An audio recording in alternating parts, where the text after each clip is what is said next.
Hello and welcome to New Parents in Training. So today I'm gonna unbox this and review this rockaRoo baby rocker. All right, so let's get started with unboxing.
As you can see from the video clip, the installation was very straightforward and simple. To power on this machine, there's a knob on the bottom.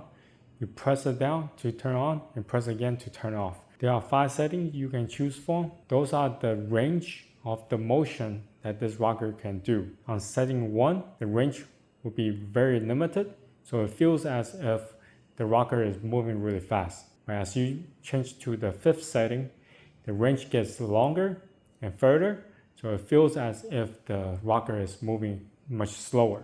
There's a limitation to this rocker. Stop using this product if your child is trying to sit up or has reached over 20 pounds, whichever comes first. Let me talk about the pros and cons of this rocker. The pros are the fact that it's super easy to install. The whole process takes less than 2 minutes.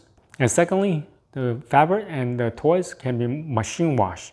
The fabric is being held down by 2 zippers on either side. So unzip and it comes right off. And you can wash in cold water in gentle cycle. You can also tumble dry them separately on low heat. Now in my experience with this type of fabrics, it will be much better to air dry it instead of machine dry after washing it.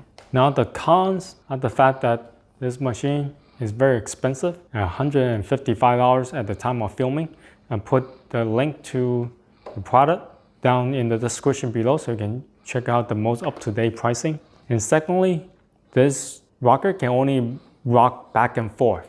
It doesn't do side to side. Anyway, this is my review of the 4moms rockaRoo baby rocker. If you have any questions, comment down below. Until next time, bye.